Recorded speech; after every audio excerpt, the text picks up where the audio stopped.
Hey guys, I hope you're doing well today. So today I want to talk about the concept of inheritance. Inheritance arises a lot in object-oriented programming. It's very powerful.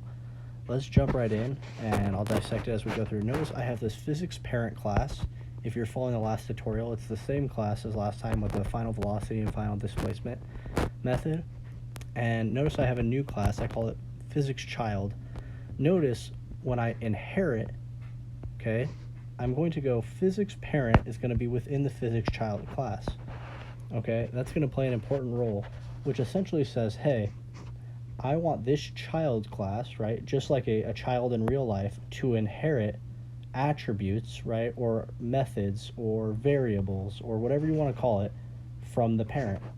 So basically what I'm saying is anything that's happening up here in the physics parent class, I want to also be happening down here in the physics child class.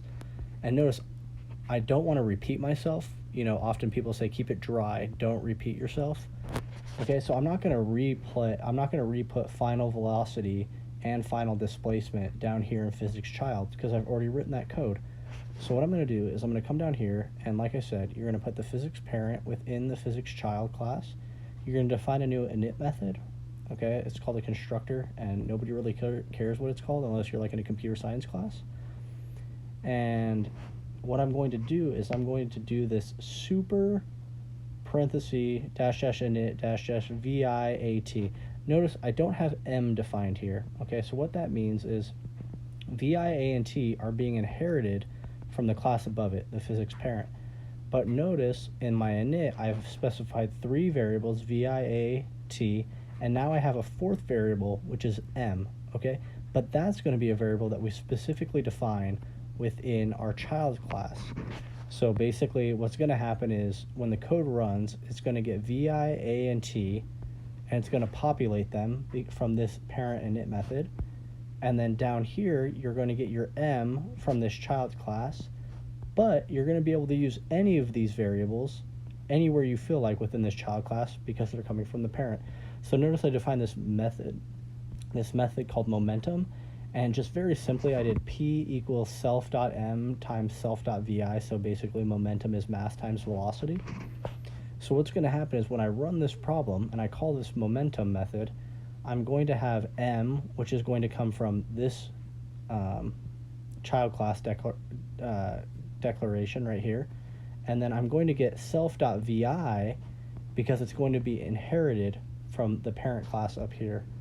Okay, notice when I call the physics child class, I put in vi, a, t, and m all at once. Okay, so basically I'm filling in this init method, vi, a, t, and m, and vi, a, and t are being populated based on the parent attributes above. So when I run this example, I'm going to do vi, basically I'm going to do self.m times self.vi. So basically I'm going to do vi, which is 5, times m, which is 5, and I should get 25 when I run the momentum method on the example, which is an instance of the class. I know I'm using a lot of vocab, but the way I learned it is I just kept hearing people say it over and over. So let's run this guy, and I get 25, which is accurate. Okay, so basically, inheritance just really serves the purpose of allowing you to use classes within other classes or different classes. In the next video, what I want to do, you might notice I'm scrolling a lot, which is kind of driving me nuts. You don't want to have to scroll a lot in your code. So we're going to work on the concept of modularity, which basically means I can put some classes in some files and some classes in some other files, but I can still call them and use them in different scripts. You're going to see, you know, like import properties and stuff. It's pretty simple. It's just basically what I'm going to do is I'm going to move this class into its own file, but I'm still going to be able to use it in this physics child class. Anyways, I appreciate your time, and thank you.